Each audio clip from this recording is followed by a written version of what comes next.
কোরআনে কারীমে আল্লাহ পাক যেখানে কথা শব্দ বলেছেন, সেখানে কথা বা শব্দের ক্ষেত্রে আরেকটা বিশেষ যোগ করে দিয়েছেন। শব্দ শুধু কৌল নেই কোথাও। কোরআনের মধ্যে একজন পাঠক উলামায়ে কেরাম বুঝবেন, যেখানে আল্লাহ পাক কৌল বলেছেন সেখানে কৌলের পাশাপাশি আরেকটা শব্দ জুড়ে দিয়েছেন, যাতে করে আপনার কৌল, আপনার কথা ওই না কোনো ক্যাটাগরিতেই পড়ে, ওই কোনো না কোনো পর্যায়েই পড়তে হবে। শুধু কথা হইতে পারে না। ওয়াইযা কুলতুম ফাআদিলু ওয়া কুলু লিন-নাসি হুসনা। আল্লাহ পাক যখন কৌল মানে কথা, যখন কথা হবে রব্বুল আলামিন বলেন তোমার কথা কোন পর্যায়ে হয় সেটি দেখো। এটা কি কৌলান সাদীদা, এটা কি কৌলুন মারুফ, এটা কি কৌলান কারীমা, এটা কি কৌলান বালিগা, এটা কি কৌলান লাইয়িনা, এটা কি কৌলান সাকিলা, নাকি এটা কৌলান মাইসুরা। আল্লাহ পাক তো বলেছেন কোন কথা, এটা কোন কথা। বাবার সাথে কথা বলবো কৌলান কারীমা হতে হবে কিনা, পরিমার্জিত, ভদ্র, শ্রদ্ধাসূচক কথা বলতে হবে। ফকির আসছে দিতে পারলাম না, পরে দেব। আল্লাহ পাক বলেন কৌলুন মারুফ, কৌলুন মারুফ, সুন্দর কথা। ইল্লা আন তাকুলু কৌলান মারুফা, কৌলান দাওয়াত দিতে গেলাম কৌলান লাইয়িনা, নম্র ভাষায়, কোমল ভাষায় কথা বলতে হবে। হযরত যে মূসা আলাইহিস সালামকে পাঠানো হচ্ছে ফেরাউনের কাছে, আল্লাহ পাক বলেন ওয়াকুলা লাহু কওলান লাইয়িনা, নম্র। হারুন রশিদ বাদশার কাছে এক লোক এসে বললেন আমি আপনাকে কথা বলবো দ্বীনের কথা, তবে একটু কঠোর ভাষায় বলবো। তিনি বললেন থামো, কঠোর ভাষায় বলবেন না। কেন না? কারণ হলো আপনার চেয়ে ভালো মানুষকে আমার চেয়ে খারাপ মানুষের কাছে পাঠানো হয়েছিল। আল্লাহ পাক বললেন কোমল ভাষায়, সুন্দর ভাষায় কথা বলবে। আমি ফেরাউনের চেয়েও খারাপ না, আপনি মূসা আলাইহিস সালামের চেয়ে ভালো না, কঠোর ভাষা কেন বলবেন? কঠোর ভাষা কেন বলবেন? তাহলে কওলাম লাইয়িনা। আর যদি ওয়াজ নসিহতের কথা হয়, ওয়াইদহুম ওয়া কুল ফি আন কওলান বালিগা আনফুসিহিম কওলান বালিগা। ওয়াজ নসিহতের কথা রব্বুল আলামিন বলে কথা বলবে যাতে করে মানুষের হৃদয় মন ছুঁয়ে যায়।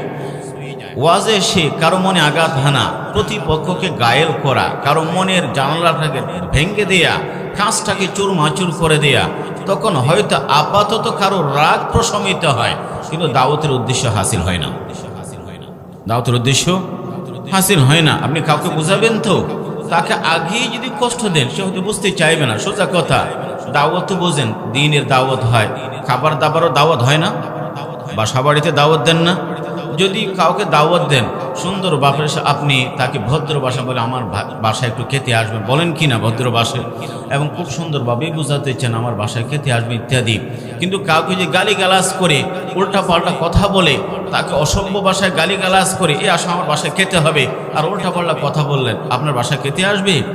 দুনিয়ার দাওয়াত যেমন উল্টা পাল্টা দিয়ে হয় না, দ্বীনের দাওয়াতও ওভাবে কঠোর কথা দিয়ে হয় না।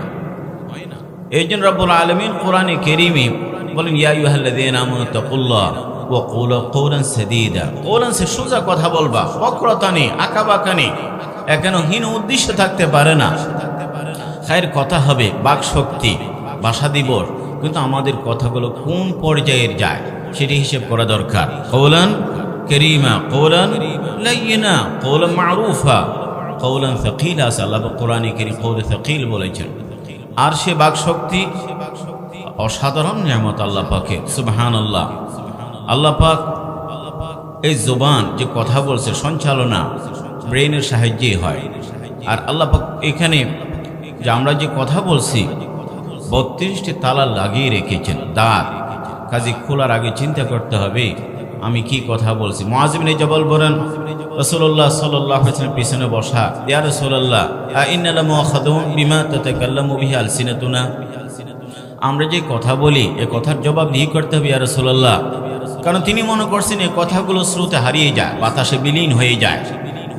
রাসূল বলেন সাকিলাতকা উম্মুক ওয়া হাল ইয়াকুবুন নাস ফিন্নার আলা উজুহিহিম ইল্লা হাসাইদু আলসিনাত। কি মনে করলে মুআয, মানুষকে উল্টো পা উপর দিকে মাথা নিচু দিকে করে জাহান্নামে এমনি নিক্ষেপ করা হয়, তাদের কথার বলি, তাদের মুখের এই ভাষার কারণে অধিকাংশ মানুষ জাহান্নামে যায়।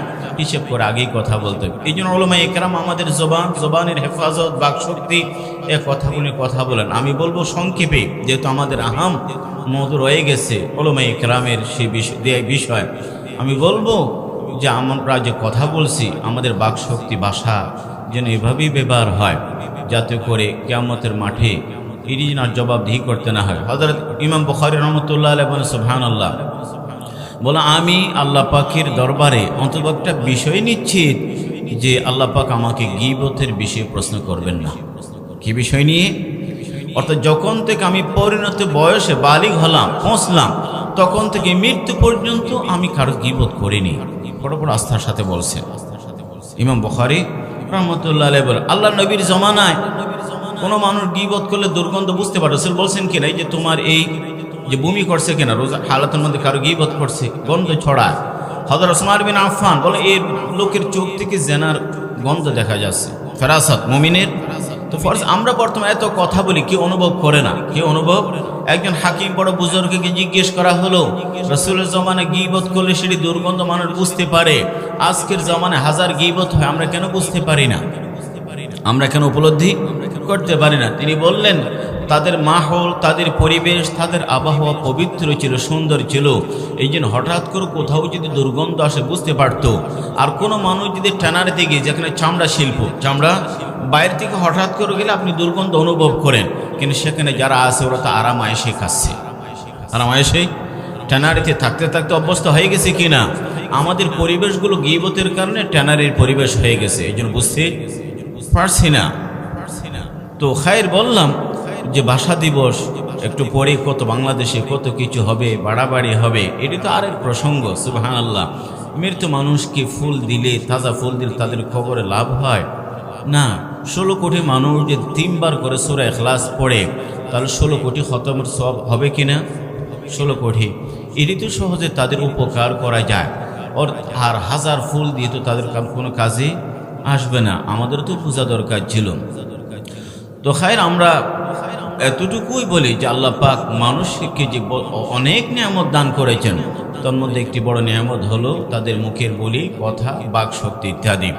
মূলত আজকের আয়োজনটি উলামায়ে কেরামের উদ্যোগে, এবং জানলাম এটি প্রথম মাহফিল উলামায়ে কেরামের উদ্যোগে। উলামায়ে কেরাম মাকাম ফরিজা। আমি একটি হাদিস আপনাদের সামনে পড়েছি। রাসূলুল্লাহ সাল্লাল্লাহু আলাইহি ওয়াসাল্লামের হাদিসটি কম বেশি সব সময় আপনারা উলামায়ে কেরামের জবানে শুনেছেন। আল উলামা ওয়ারাসাতুল আম্বিয়া। উলামায়ে কেরাম নবীদের ওয়ারিস। নবীদের ওয়ারিস মানে কি? রাসূল নিজেই বলেন আমাদের ওয়ারিস মানে আমাদের রেখে যাওয়া টাকা পয়সা, বিত্ত, সহায় সম্পত্তি, জায়গা জমি, এগুলো আমরা রেখে যাইনি, তারা মালিকও না, ওয়ারিসও না, উত্তরসূরি না। ওয়াইনাল আম্বিয়া লাম ইউরিসু দিনার ওয়ালা দিরহামান ইন্নামা ওয়ারাসুল ইলম। মাওলানা আবুল কাসিম নোমানী হাফিজাহুল্লাহ বারাকাল্লাহু ফি হায়াতি, উনি এক জায়গায় বলেন উলামায়ে কেরাম ওয়ারিসের ব্যাখ্যা দিচ্ছেন। তিনি বলেন আম্বিয়া কেরাম যে মেহনত, তাদের যে ফিকির, তাদের যে আমল, দুনিয়ায় যে তাদের মিশন বা দায়িত্ব, যুগ যুগ উলামায়ে কেরাম যেহেতু সে কাজ করছেন, এই জন্য যৌক্তিক কারণে উলামায়ে কেরাম নবীদের ওয়ারিস। তাহলে যে আলিম হয়ে নবীদের ফিকির লালন করেন না, নবীর মেহনতে নিজেকে শামিল রাখেননি, নবীর চেতনাও ধারণ করেন না, নবীর কোনো দাওয়াত ও তাবলীগ, মেহনত, তালিম, তাজকিয়া, তালিফ কোথাও তাকে নজরে পাওয়া যায় না। যদি এইরকম হয়, তিনি বলেন তিনি হয়তো আলিম, কিন্তু নবীর যোগ্য ওয়ারিস হবার দাবি করা তার নৈতিক কোনো অধিকার নেই, অধিকার নেই। কারণ তিনি যদি নবীর ওয়ারিস হয়, নবীর কোনো না কোনো কাজের মধ্যে নিজেকে শামিল বা সম্পৃক্ত রাখতে হবে, তবে নবীর ওয়ারিস হওয়া যায়। ওয়াইনাল আম্বিয়া লাম ইউরিসু দিনারান ওয়াইন্নামা ওয়ারাসুল ইলম। আম্বিয়া কেরাম ওয়ারিস রেখে গেলেন, কারণ সহজ কথা, আম্বিয়া কেরাম নেই। আম্বিয়া কেরামের যারা বিরোধিতা করেছিলেন, যারা প্রতিহত করেছিল, তারা কিন্তু রয়ে গেছে, বা তাদের উত্তরসূরি রয়ে গেছে, তাদের উত্তরসূরি। ফেরাউন নেই, কিন্তু ফেরাউনের মানসিকতার হাজারো স্বৈরাচারী এখনো আছে, হয়তো সামনেও আসবে। কারণ নেই, কারণই মানসিকতা লালন করে এরকম ব্যবসায়ীদের সংখ্যা কম না। কারণই মানসিকতা কি? তাকে যখন বলা হতো দান করো, সে বলতো অতীত আলা ইলমিন ইনদি, এটা আমার এই সম্পদ, আমার এই বিজনেস, আমার এই পুঁজি, আমার এই সঞ্চয়, আমার এই শিল্প, এগুলোর উপর কারো অবদান নেই। এটা আমার মেধা, এটা আমার প্রতিভা, এটা আমার সময় মতো এন্টারপ্রেনার স্কিলশিপ, আমার উদ্যোক্তার যে দক্ষতা, এফিসিয়েন্সি, এই কারণে আমি এই সম্পদের মালিক, কাজে এটা অন্য কাউকে কেন দিতে যাব। এখনো বর্তমান এরকম ব্যবসায়ী পাবেন, সে কারণের সুরেই কথা বলে, আমার কষ্টের পয়সা অন্য কাউকে কেন দেব, নাউজুবিল্লাহ, বলে কিনা? তাহলে কারণ নেই, কারণের বংশধর, কারণে মানসিকতার মানুষ আছে। আবু জাহাল নেই, আবু জাহালের চেতনার ধারণ করে এরকম মানুষের অভাব নেই। আবু লাহাব নেই, কিন্তু আবু লাহাবের উত্তরসূরি আছে। নমরুদ নেই, নমরুদের উত্তরসূরি আছে। যুগে যুগে যারা ক্ষুধা দ্রোহী, আল্লাহ দ্রোহী, এ সমস্ত মানুষগুলো যে তাদের বংশধর, তাদের উত্তরসূরি, তাদের চেতনার লোক, তাদের চেলা চামুন্ডা বলেন অথবা তাদের ভাইরাস বা পুনা বলেন, তারা যদি তাদের লোক রেখে যায়, আম্বিয়া ইকরামের পবিত্র কাফেলা হযরত আদম আলাইহিস সালাম থেকে শুরু করে রাসূলুল্লাহ সাল্লাল্লাহু আলাইহি ওয়াসাল্লাম পর্যন্ত আম্বিয়া ইকরামও তাদের উত্তরসূরি রেখে গেছেন। ওয়ারিস আল উলামা ওয়ারাসাতুল আম্বিয়া। যদি কারুন, নমরুদ, ফিরআউন, হামান, আবু লাহাব, ওয়ালিদ ইবনে মুগীরা, এ সমস্ত ক্ষুধাদ্রোহীরা যদি তাদের লোক রেখে যায়, আম্বিয়া ইকরামও তাদের লোক রেখে গেছেন। কারণ যারা ক্ষুধাদ্রোহী তারা সব বরাবরই আসমানি শিক্ষাকে অস্বীকার করেছে, মানুষকে জাহান্নামের পথে ডেকেছে। আম্বিয়া ইকরাম জান্নাতের পথে ডেকেছে, জান্নাতের পথে ডেকেছে। বর্তমান সময়ে আপনি জানেন উলামায়ে কেরাম, আপনাদেরকে উলামায়ে কেরামের কথা বলছি, সাধারণ মুসলমান ভাই আপনারা শুনেন, উলামায়ে কেরাম যেখানেই যায়, যেখানেই যায়, বাংলাদেশ হোক সারা বিশ্বের কথাই বলি, যেখানে উলামায়ে কেরাম যায়, একজন মাওলানা জুলফিকার নকশবন্দি দামাত বরকাতুহুল আলিয়া হযরতের সাথে আমার একটা স্থায়ী সম্পর্ক আছে। উনি মাঝে মধ্যে এতে শান্তি চাইছে, আসতে পারেননি, দুবাইতে দেখা সাক্ষাৎ হয়, মালয়েশিয়ায় যায়, হংকং যায়। তিনি বলেন আমি 40টির অধিক দেশ সফর করেছি। সেখানে আফ্রিকার বন জঙ্গল আছে, রাশিয়া সাইবেরিয়ার বরফপুঞ্জ আছে, ইউরোপ আমেরিকার উন্নত শহরও আছে, অথবা মধ্যপ্রাচ্যের মরুভূমি আছে, অথবা আফগানিস্তানের পাথরকুচি আছে, অথবা এশিয়ার এই সবুজ শ্যামল দেশগুলো আছে। সারা বিশ্বে যেখানে গেছি, যেখানে কোনো সকালবেলার কোনো আজান অথবা খানাকার হক্কানি কোনো পীর, দাওয়াত ও তাবলীগের ভ্রাম্যমান কোনো কাফেলা, হাদিসের কোনো মসনদ, ইফতার সুন্দর কোনো ফতোয়া, দ্বীনের যে কোনো মেহনত, সেখানে উলামায়ে কেরামকে দেখেছি। কাকে দেখেছেন? উলামায়ে কেরাম। শুধু তাই না, তিনি বলেন সেখানে হয়তো দারুল দেওবনের সরাসরি সন্তান অথবা রুহানি সন্তান, অথবা রুহানি সন্তান। উলামায়ে কেরাম যেখানেই যায়, মানুষের দ্বীন এবং আখিরাতের ফিকির নিয়ে যায়।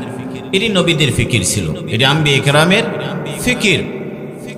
যদি নমরুদ, কারুন, ফিরআউন ওরা যদি তাদের লোক রেখে যায়, আম্বিয়া ইকরামও লোক রেখে গেছেন।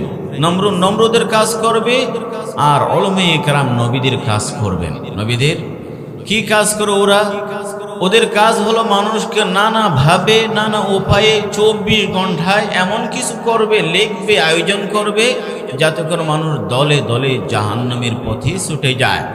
গানের কোনো আসর, সিনেমার কোনো দৃশ্য, ফিল্মের কোনো পর্ব, অথবা সাহিত্যের অশ্লীল কোনো সাহিত্য, অথবা এই ধরনের টেলিভিশনের এই যে নৈরাজ্য বা যৌনতা, এ সমস্ত কিছুর মাধ্যমে, কখনো সামাজিক যোগাযোগ মাধ্যম, কখনো পত্রিকা, কখনো টেলিভিশনের বড় পর্দা অথবা মোবাইলের ছোট পর্দা, নানাভাবে এই জগতের মানুষগুলো কোটি কোটি মানুষকে 24 ঘন্টা মানুষকে জাহান্নামের পথে ডাকছে। আমি তো দাওয়াত ও তাবলীগের গাছতে গেলে আপনার বাসার দরজা পর্যন্ত যেতে পারে, ভিতরে যেতে পারে, ভিতরে তাও আধা ঘন্টা 20 ঘন্টা, তাও আপনি অনুমতি দিলে। কিন্তু এই সমস্ত অশ্লীলতাগুলো, জাহান্নামের পথে আহ্বানগুলো আপনার বেডরুমে যায়। আমরা কোথায় যায়? যেখানে আপনার পারমিশনের কোনো কি হয় না, প্রয়োজন পড়ে না, এবং 24 ঘন্টায় যায়। তাহলে কারুন, ফিরআউন, নমরুদ ওদের লোক যদি সারা পৃথিবীর মানুষকে 24 ঘন্টায় জাহান্নামের পথে ডাকে, আল্লাহ পাকের কি দয়া মায়া এ বান্দার উপর নেই? আল্লাহ পাক দয়া করে মেহেরবানি করে উলামায়ে কেরামের বিশাল এবং পবিত্র কাফেলা রেখে গেছেন, তারা যেন আমাদেরকে জান্নাতের পথে ডাকে, জান্নাতের পথে ডাকে। আল উলামা ওয়ারাসাতুল আম্বিয়া। এই জন্য তাদের মর্যাদার জন্য আল্লামা ইবনুল কাইয়্যিম রাহমাতুল্লাহ আলাইহি বলেন, শহীদাল্লাহ আন্নাহু লা ইলাহা ইল্লাহু ওয়াল মালায়েকা ফিস সামা ওয়াল ইলম ফিল আরদ ফিস সামা ফিল আরদ। কোরআন শরীফে নাই, এটা উলামায়ে কেরাম বুঝবেন। বললাম আল্লাহ পাক বলেন আমি যে এক, অদ্বিতীয়, আমার কোনো পার্টনার নেই। এই যে এর চেয়ে বড় বিষয় আর হয় না, সবচেয়ে গুরুত্বপূর্ণ বিষয় এটাই তাওহীদ। এই কারণেই দুনিয়া টিকে আছে। এত গুরুত্বপূর্ণ বিষয় সাক্ষ্য কে দেবে? কে কে সাক্ষী হবেন? রব্বুল আলামিন শুধুমাত্র নিজের মখলুকের মধ্যে দুই শ্রেণীকে সাক্ষী হিসেবে বেছে নিয়েছেন, আসমানে ফেরেশতা আর জমিনে উলামায়ে কেরাম। জমিনে উলামায়ে, কত হাজার লাখো পেশার মানুষ পৃথিবীতে আছে, রাজনীতিবিদ আছে, আমলা আছে, সায়েন্টিস্ট আছে, দার্শনিক, বুদ্ধিজীবী, লেখক, কত শ্রেণীর মানুষ পাবেন। এগুলো কোনো শ্রেণী না, আল্লাহ পাক শুধু উলামায়ে কেরামকে বেছে নিয়েছেন যে তারা জমিনের মধ্যে তাওহীদের সাক্ষ্য তারাই দেবে। এদের জন্য আল্লামা ইবনুল কাইয়্যিম বলেন, এরই তো মর্যাদার জন্য যথেষ্ট। উলামায়ে কেরামের মকাম, মর্যাদা বোঝা যায় যে আল্লাহ পাক তাদেরকে সাক্ষী বানিয়েছেন।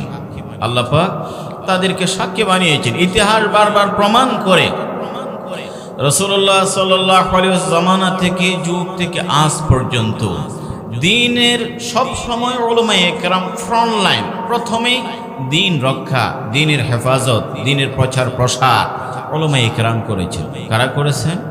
উলামায়ে কেরাম।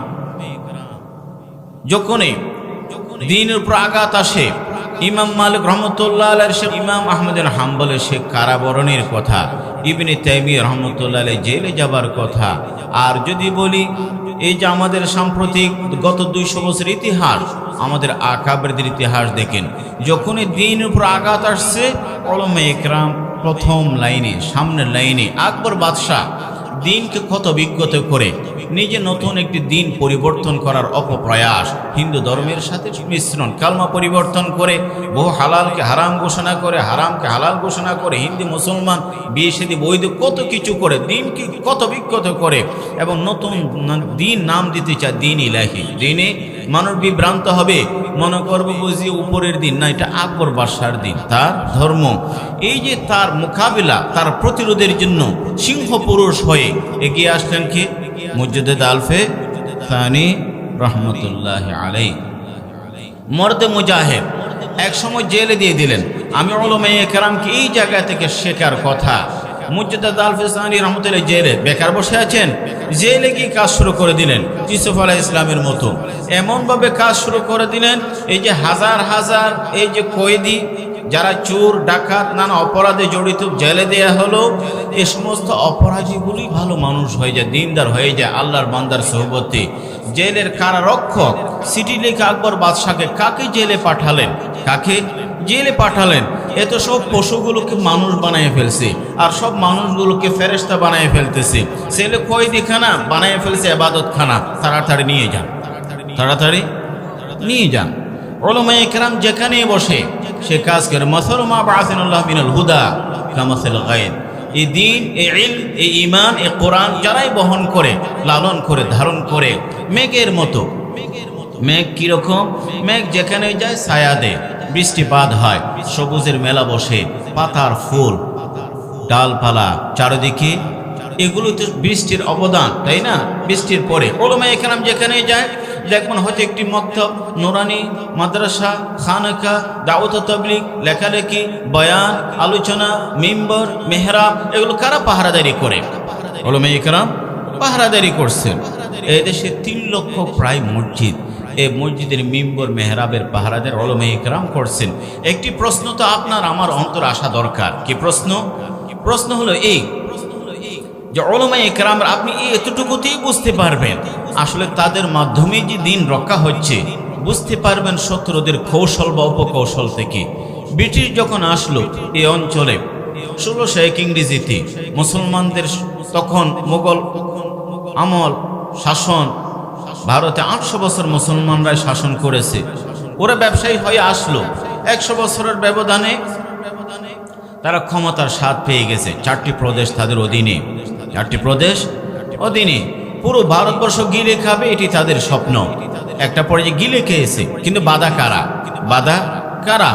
ব্রিটিশরা কখনো ডাক্তার, প্রকৌশলী অথবা ব্যবসায়ী, কৃষক, অন্য পেশার কাউকে প্রতিপক্ষ মনে করেনি, মোটেও না। বলছে আমাদের প্রতিপক্ষ না। এই দেশ যদি গিলে খেতে হয়, ক্ষমতা যদি পাকাপোক্ত করতে হয়, ইমানের আলো যদি নিভিয়ে দিতে হয়, এবং মানুষের ইমান যদি ছিনিয়ে নিতে হয়, আমাদের প্রথম বাধা প্রতিবন্ধকতা উলামায়ে কেরাম। কারা? উলামায়ে কেরাম। কাজী মসজিদ মাদ্রাসা বুলডোজার দিয়ে মাটির সাথে মিশিয়ে দেওয়া হোক, কোরআনের কপি পুড়িয়ে ফেলা হোক, ওলামা একরামকে হয়তো ফাঁসি না হলে জেলে, হয়তো ফাঁসি না হলে কি জেলে। ওলামা একরামকে কেন বেছে নিলেন? তারা জানে কোটি মানুষের অন্তরে ইমানের যে বাতি জ্বলছে, কাদের অবদান? ওলামা একরাম। এই যে ঘরে ঘরে লাইট জ্বলে, লাইট কি এখান থেকে নাকি পাওয়ার প্ল্যান্ট থেকে আসে? পাওয়ার প্ল্যান্ট থেকে। কোন শত্রুর সাথে আরেক দেশে যুদ্ধ হয়, শত্রু দেশ ঘরে ঘরে বাতি অফ করে দেয় না, পাওয়ার প্ল্যান্ট আক্রমণ করে, ওখান থেকে বিদ্যুৎ তৈরি হয় না, পুরো দেশ পুরো গ্রাম শহর অন্ধকারে ডুবে থাকে, তাই না? এই জন্য ওরা মনে করে যে এই মাদ্রাসা সমাজের মানুষের অন্তরকে, কোটি মানুষকে আলোকিত করেছে, মাদ্রাসা বন্ধ, ওলামা একরামকে ফাঁসি, তাহলে এমনিতে ইমানের বাতি নিভে যাবে, ইমানের বাতি নিভে যাবে। কাজে সেই জায়গায় হাত দিল, ওদেরকে ফাঁসি দেয়া হোক, আর এদেশের মানুষের মুখে কালমা আর ঈমান থাকবে না। যদি তারা একথা বুঝতে পারে, আমাদেরও বোঝা দরকার। কারণ হলো ব্রিটিশ এসে, আপনার তো প্রশ্ন থাকা দরকার ছিল, ব্রিটিশ এসে আমরা শুনেছি দিল্লির মধ্যেই হাজার মাদ্রাসা, রহিমিয়া মাদ্রাসা সহ এটা বুলডোজার দিয়ে মিশিয়ে দেওয়া হলো, পিছিয়ে দেওয়া হলো। ওলামা একরামকে ফাঁসি, কোথাও নির্বাসিত আন্দামান দ্বীপপুঞ্জ, সাইপ্রাস, আরও কত কোথায়, এবং ওলামা একরামকে ফাঁসির কাস্টে ঝোলানো হলো, হাজারো কারাগারে গেল। এই যে চট্টগ্রামের শহর থেকে খাইবার পর্যন্ত বড় বড় গাছের ডালে ওলামা একরামের লাশ ঝুলছিল। তাহলে সব কিছু নেই। এখন আপনি আজকের দিনে 2025 সনে বাংলাদেশে হাজার হাজার মাদ্রাসা, 3 লক্ষ মসজিদ মাদ্রাসা, অথবা ভারতে মাদ্রাসা, শুধু তাই নয়, গোটা পৃথিবীতে মাদ্রাসা, গোটা পৃথিবীতে। আমি নিউ ইয়র্কে মাদ্রাসা দেখেছি, দাওরে হাদিস, সাউথ আফ্রিকায় জোহানেসবার্গে, কিছুদিন আগে হংকং, সেখানে আলহামদুলিল্লাহ 35টি মসজিদের, ছোট্ট দেশ 35টি, সেগুলো ওলামা একরাম করেছেন। পাকিস্তান, বাংলাদেশ থেকে অথবা ভারত থেকে গিয়ে ওলামা একরাম, প্রধান মুফতি পাকিস্তানের। তাহলে ওলামা একরাম যে যেখানেই যায়, অলমোস্ট চায়না বর্ডারে দাওরে হাদিস এক আলেম মাদ্রাসায় গেলাম, দেখলাম, বলে হুজুর এখানে আমি একজন, আমি মুহতামিম, আমি শাইখুল হাদিস, আমি হেদায়েতুন্নূহ পড়াই, আমি সরেজামিও পড়াই, আমি বুখারীও পড়াই, সারাদিনেই পড়াই। সারাদিনে কি পড়ায়? আগের যুগের মতো। কারণ এখানে তো শিক্ষক মিলে না, তো জায়গাও মিলে না। ওলামা একরাম সাউথ আফ্রিকা থেকে পড়ে আসছেন, আল্লাহর বান্দা। তারা ওলামা একরাম। এই প্রশ্ন হলো, এই সব কিছু নিয়ে আজকে আছে কোত্থেকে? নিঃসন্দেহে ওলামা একরামের অবদান। কাদের অবদান?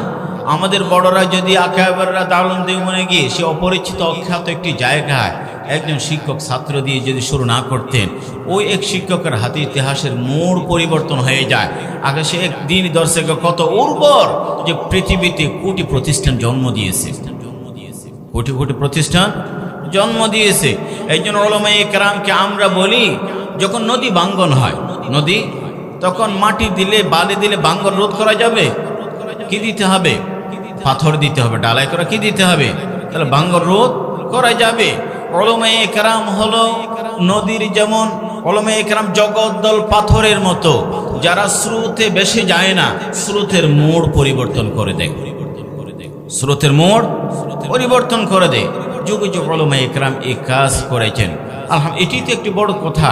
ওলামা একরাম ভাবলেন, এই জায়গায় বড় পরিসর হয়তো কোনো মাহফিল হয় না, আমরা একটু শুরু করি, আগামী দিনে বড়রা সেখানে কথা বলবেন। কি বলবেন? বহুমুখী খেদমাত হয়, দাওয়াত তাবলীগ, এই ধরনের আয়োজন, এটি একটি এক ধরনের উদ্যোগ, বরকতময়। ওলামা একরাম যেখানেই যায়, সব সময় ফিকির, উম্মতের ফিকির, দ্বীনের ফিকির, দ্বীনের ফিকির, এটি তাদের ইতিহাস। এই জন্য বলি, ওলামা একরামের এই অবদান আমরা যেন স্বীকার করে, বিশ্বাস করি। যুগ যুগ বর্তমান একই কথা, ব্রিটিশ কায়দায় এখনো সে অপচেষ্টা আছে, সারা বিশ্ব আছে, বাংলাদেশ আছে কম বেশি। আপনারা 2 দিন 3 দিন পরে পত্রিকায় নিউজ পড়েন, দেখেন যে ওলামা একরামকে নিয়ে কি না লেখা হয়, কি লেখা হয়, সব কিছু। আম্বে একরাম যখন দুনিয়াতে আসেন, এমন কোন নবী নেই যার ইমেজ, যার ভাবমূর্তি নষ্ট করার জন্য ওই জনপদের মানুষগুলো চেষ্টা করেনি। যাকে এতদিন পর্যন্ত সাদেক আমিন, বিশ্বস্ত, নানা কথা বলেছে, নবুয়তের দায়িত্ব পালনের পরে বা নবুয়তের দায়িত্ব চলাকালীন, নবুয়তের ঘোষণা দেবার পরে সে মানুষগুলো নানা কথা বলে। আম্বিয়া ইকরামের বিরুদ্ধে এ শব্দগুলো কেন ব্যবহার করা হতো? ব্যবহার করা হতো আম্বিয়া কেরামের ভাবমূর্তি যদি নষ্ট করা যায়, তাকে যদি হেয় প্রতিপন্ন করা যায়, তাদেরকে যে অবজ্ঞা করা যায়, তাদেরকে যদি সমাজের চোখে ছোট করা যায়, তাদের বিশ্বাসযোগ্যতা যদি নষ্ট করা যায়, তাহলে মিম্বরে দাঁড়ালে তার কথা কেউ শুনবে না, মঞ্চে বসলে তার কথা কেউ শুনবে না, দাওয়াতে গেলে তার গাছ থেকে কেউ আসবে না, লেখালেখি করলে তার বই কেউ পড়বে না, খানায় বসলে কেউ বায়াত গ্রহণ করবে না। এই জন্য তাদেরকে শুরু করতে হবে। তার কি করতে হবে? নবীদের যেমন ইমেজ নষ্ট করা হয়েছে, উলামায়ে কেরামের ক্ষেত্রে তাই করা হয়। সচেতন, আমাদের সাবধান হইতে হবে। অথচ আমরা কত আত্মঘাতী জাতি। ব্যাংককে ব্যস্ততম এয়ারপোর্ট, সেখানে লেখা আছে কাউন্টার ফর বুদ্ধিস্ট মঙ্ক, অর্থাৎ বৌদ্ধ ভাঙতে আসে না, ওই যে হলুদ কাপড় পরে, তাদের জন্য আলাদা লাইন, যাতে করে দ্রুত বোর্ডিং পাস, ইমিগ্রেশন সবাই সহজে হয়ে যায়।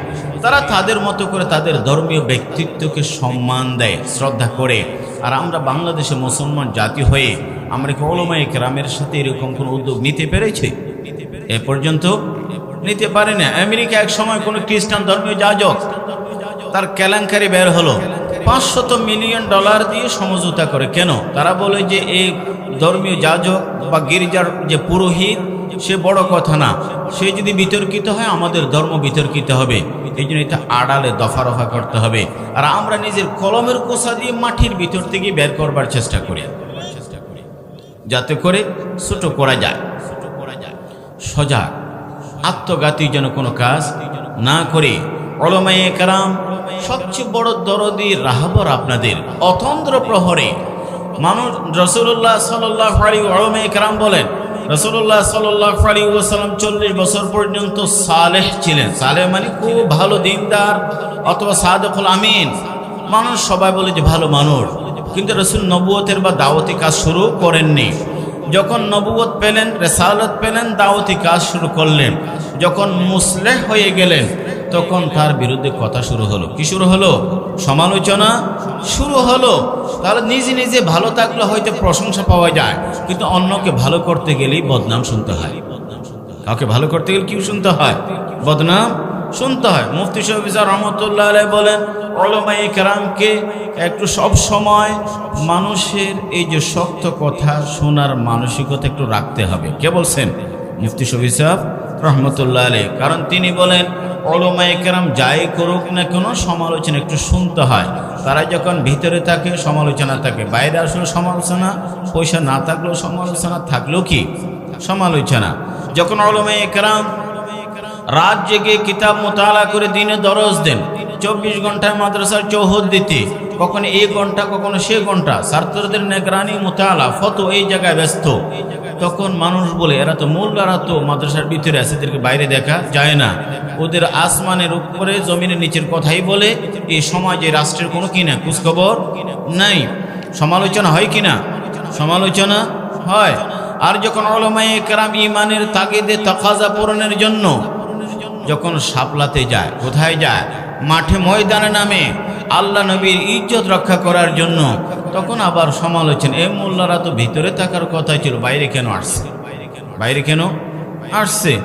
যদি উলামায়ে কেরাম দুনিয়ার নির্লোভ মানসিকতা নিয়ে নির্মোহ হয়ে যদি অনাহারে অর্ধাহারে থেকে সংক্ষিপ্ত সাদাসিধি জীবন যাপন করে, তখন বলে যারা সব গরিবের পোলা পাইন, ভিতরে আর কিছুই নেই, আয় রোজগার নেই, টাকা পয়সা নেই, এক শ্রেণীর দরিদ্র মানুষ। সমালোচনা হয় কিনা? আর যদি উলামায়ে কেরাম ব্যবসা বাণিজ্য করে পয়সা করি হয়, একটু ভালো দামি গাড়িতে চড়ে, তখন মোল্লা এত দামি গাড়ি পাই কই? বলে কিনা? মুফতি শফি সাহেব রহমতুল্লাহ আলাইহি বলেন সমালোচনা শুনতে হয়। ভিতরে থাকলেও সমালোচনা, বাইরে আসলো কি সমালোচনা, পয়সা থাকলেও দোষ, না থাকলেও তো এগুলো জেনে শুনি। তারপর উলামায়ে কেরাম কি করেন? কাজ করেন। আম্বিয়া কেরাম বড় দিল উদার, অসীম সাহস। আম্বিয়া কেরাম সে কাজ উলামায়ে কেরাম করছেন। রাসূলুল্লাহ সাল্লাল্লাহু আলাইহি ওয়াসাল্লাম বলে, এই জন্য কোন আলিমান আও মুতাআল্লিমান আও মুস্তামিআন আও মুহিব্বান ওয়ালা তাকুনিল খামিস ফাতাহলিক। আলম শিখতে হয়, শেখাতে হয়, অথবা তাদের কথা শুনতে হয়, তাদের মোহব্বত করতে হয়, তাদের মোহব্বত করতে হয়। উলামায়ে কেরামের কি মর্যাদা! মালিক ইবনে দিনার বুজুর্গের নাম শুনেছেন? তাদেরকে মোহব্বত করা, দিল থেকে মোহব্বত করা। মালিক ইবনে দিনার বলেন, এক নাস্তিকের সাথে আমার ঝগড়া। সে বলে যে আল্লাহ নাই, নাউজুবিল্লাহ। আমি বলে যে আসি আসি দলিল আমি পেশ করছি, সে উল্টা কথা বলে। একটা পর্যায়ে সে বলে, তাকে আমি বললাম যে দেখো দুজনে আগুনতে হাত দেবো। আমি বলছি আল্লাহ আছে, আমার আল্লাহ আমার হাত পোড়াবেন না, আর তুমি যদি আল্লাহ নাই বলে দেখো সাহস করে আগুনে হাত দাও। বল ঠিক আছে। এ নাস্তিক সাহস করে আগুনে হাত দেয় এবং হাত দেওয়ার পরে দেখা যায় মালিক ইবনে দিনারের হাত পড়ে নাই, ওই নাস্তিকের হাতও পড়ে নেয়। অবাক হয়ে গেলেন মালিক ইবনে দিনার, রব্বুল আলামিন কি দেখলাম, আমি তো তোমাকে বিশ্বাস করে হাত পড়ে নাই, এ নাস্তিকে তো তোমাকে বিশ্বাস করে তার হাতও তো পড়লো না। রব্বুল আলামিন মালিক ইবনে দিনারের অন্তরে ইলহাম এ কথা ঢেলে দেন, মালিক আমার বান্দা সে নাস্তিক, সে আমাকে অবিশ্বাস করে ঠিক, কিন্তু তুমি খেয়াল করেছো সে যখন হাত দেয় আগুনে, সে তোমার হাত ধরিয়ে দে। আমি ওই বান্দার কেমনে হাত পোড়ায় যার হাতটা আমার হাবিবের সাথে লেগে আছে, আলেমের সাথে। এক নাস্তিক, নাস্তিক যদি আলেমের সাথে হাত মিলালে আগুনতে রক্ষা পায়, এই যে দুনিয়া আল্লাহ পাক তাকে একটু দয়া ছেড়ে দেন, আপাতত ছেড়ে দেন। আর আল্লাহর বান্দারা মুমিন উলামায়ে কেরামের সাথে হাত মেলালে কত না বড় মর্যাদার বিষয় হবে। আল্লামা আবুল ফজল জৌজি রহমতুল্লাহ আলাইহি বলেন, আমি যখন মিশরে গেলাম এক লোকের তাফসীরের কথা শুনছিলাম, তাফসীর ব্যাখ্যা আয়াতের আসহাবুল কাহফের, এই কথাটি আমার মন ছুঁয়ে যায়। ওই বুজুর্গ বলেন যে দেখো একটা আসহাবুল কাহফ, ওই যে গর্তওয়ালা, তাদের সাথে একটি কুকুর সঙ্গ দেবার কারণে মানুষের সাথে, ভালো মানুষের সাথে এ আল্লাহর বান্দাদের যা কারামত কুকুরের ক্ষেত্রে তাই সঙ্গ, ওরাও না খেয়ে সেও না খেয়ে, ওরাও ঘুমে সেও কি ঘুমিয়ে। একটি কুকুর যদি আল্লাহর বান্দার সাথে থেকে এ মর্যাদা পায়, আর আল্লাহর বান্দা উলামায়ে কেরামের সাথে থাকবেন, মর্যাদাবান হবে না? মর্যাদাবান হবে। এই জন্য আমরা উলামায়ে কেরামের সাথে, তাদের চেয়ে বড় দরদি রাহবর আর হয় না, তারা ইজারাদার নয়। আল্লামা উসমানী সাহেব বলেন উলামায়ে কেরাম কি নয়? ঠিকাদার নয়। কি নয়? ধর্মের কোনো ঠিকাদারি নেই, ইজারাদার না, পাহারাদার। কিদার? পাহারাদার। পাহারাদারের কাজ কি? পাহারাদারের কাজ হলো যখন কোনো ডাকাতির আশঙ্কা হয়, ডাকাত আসে, চোর আসে, চিল্লাপাল্লা করে কিনা? চিল্লাপাল্লা করে। নিজে একা পারলে নিজে একা করে, না পারলে সবাইকে জড়ো করে। এ হলো পাহারাদারের কাজ। এই জন্য উলামায়ে কেরাম যখন একা পারে একা করেন, না পারলে চিল্লায়। কোথায় চিল্লায়? মিম্বরে চিল্লায়, এখানে চিল্লায়, শাপলা চত্বরে চিল্লায়, নানা জায়গায় কি চিল্লায়। কোটি মানুষকে সমবেত করে, জড়ো করে, যাতে করে ঈমান রক্ষা করা যায়। সে সিদ্দিকী মানসিকতা, আয়ানকুসুদ্দিন ওয়া আনা হাই, আয়ানকুসুদ্দিন ওয়া আনা হাই। আবু বকর সিদ্দিক যেমন বললেন, আমি থাকতে দ্বীনের অঙ্গহানি হবে, দ্বীনের ক্ষতি হবে, এটি অনুমোদন দেয়া যায় না, এটি সম্ভব না। উলামায়ে কেরামের সেই সিদ্দিকী মানসিকতায় মাঠে ময়দানে থাকেন, সব সময় থাকেন। কাজী উলামায়ে কেরাম পাহারাদার। যখন কোথাও ডাকাতি করে, ডাকাতি করতে চাইলে কাকে আগে শেষ করতে চায়? নাউজুবিল্লাহ, যে পাহারাদার, তাই না? সিকিউরিটি, তাকে মেরে ফেলে মনে করে ডাকাতি সহজ।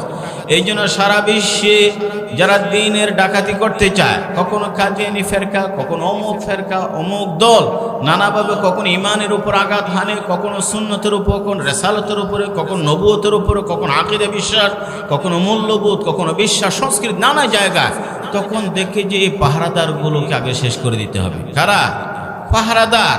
পাহারাদারের বিরুদ্ধে তাদের বক্তব্য। বাংলাদেশে এক শ্রেণীর মিডিয়া সব সময় এই যে উলামায়ে কেরাম মাদ্রাসা, এগুলো নিয়ে লেগেই আছে। এই মাদ্রাসা দেখেন না? আমি বলি সোজা কথা, এই যে জাহান্নামের পথে ডাকার যে মানুষগুলো তৈরি হচ্ছে, কোথাও না কোথাও তৈরি হয়, আমি কোনো নির্দিষ্ট প্রতিষ্ঠানের নাম বলতে চাই না, তৈরি হয়তো, যে গান গায়, এই যে নাটক করে, সিনেমা করে, অশ্লীল কথা বলে, ইসলামের ব্যাপারে নানা সন্দেহান কথাগুলো বলে। 2 দিন ধরে দেখলাম বাংলাদেশ ইদানিং খুব, নাউজুবিল্লাহ, আল্লাহ পাককেও বাদ দিচ্ছে না, নবী রাসূলকেও বাদ না, নানাভাবে কথাগুলো বলছে। ইদানিং নাম বলতে চায় না, কয়েকজন কুলাঙ্গার, এই যে রাখাল রাহা, আরেকজন পেলাম কয়েকদিন, এই যে সে বললো একটা রামদাসনে যে হামলা করে, রামদান নাকি কয়েক প্রকার। একটা হলো যেটা দিয়ে মানুষ দেখে মানুষ কোপানো যায়, আর একটা রামদানা কি উলামায়ে কেরাম দাওয়াতি কাজ। কি কাজ? নাউজুবিল্লাহ বলেন, এই রাম দাওয়াতি কাজ, এই রামদা নিয়ে নাকি সারা বিশ্বকে কোপানো যায়। দাওয়াতি কাজ, এটা রামদা হলো, কোপানি যায়। এই কথাগুলো বাংলাদেশেই বলছে, বাংলাদেশেই বলা হচ্ছে। তা আমি বলি যে এই শ্রেণীর মানুষগুলো যারা মানুষকে জাহান্নামের পথে ডাকছে 24 ঘন্টায়, তো জান্নাতের পথে ডাকার মানুষগুলো কোত্থেকে আসবে? বুয়েট থেকে আসবে, ঢাকা বিশ্ববিদ্যালয় থেকে।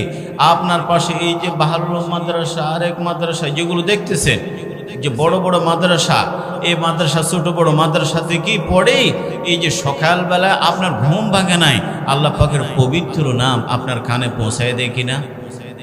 আপনার কানে পৌঁছায় দেয়। জীবনের প্রথম দিন যিনি আল্লাহু আকবার শোনায়, জীবনের বিদায় বেলায় যিনি আল্লাহু আকবার শোনায়, দিনের শুরুতে দিনের শেষে যারা আল্লাহ পাকের পবিত্র নাম শোনায়, জান্নাতের পথে ডাকে, তারা এই উলামায়ে কেরাম, মাদ্রাসা পড়ুয়া, এই শ্রেণীর মানুষগুলোই আমাদেরকে জান্নাতের পথে ডাকে। আল উলামা ওয়ারাসাতুল আম্বিয়া। এই জন্য কোরআনে কারীম আল্লাহ পাকের ইলম এবং উলামায়ে কেরামের মর্যাদার কথা বলেছেন। ইয়ারফাইল্লাহুল্লাযীনা আমানু মিনকুম ওয়াল্লাযীনা উতুল ইলমা দারাজাত। উতুল ইলমা দারাজাত। সব মুমিনদের মর্যাদা আছে, উলামায়ে কেরামের বিশেষ মর্যাদা, বিশেষ মর্যাদা। সব ফেরেশতা মর্যাদা, জিবরিলের বিশেষ মর্যাদা আছে না?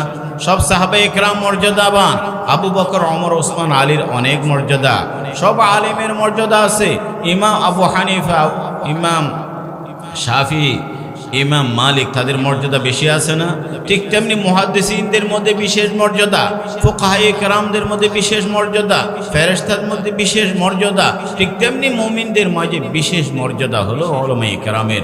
ইয়ারফাইল্লাহুল্লাযীনা আমানু মিনকুম ওয়াল্লাযীনা উতুল ইলমা দারাজাত। উলামায়ে কেরাম সে আহাম ফরিজা, এই যে গুরুত্বপূর্ণ দায়িত্ব পালন করছেন। আমি উলামায়ে কেরামের খেদমতে আরজ করব এ কথা। চ্যালেঞ্জ দিন দিন অনেক বেশি, নানামুখী ষড়যন্ত্র, নানামুখী চ্যালেঞ্জ। এই জন্য শত্রুদের এই চ্যালেঞ্জ, এই ষড়যন্ত্রকে সামনে রেখে উলামায়ে কেরাম বড় দায়িত্বশীলতার পরিচয় যেমন দেবে, সময়ের সচেতন হয়ে যুগের চাহিদা পূরণে উলামায়ে কেরাম এগিয়ে আসবেন।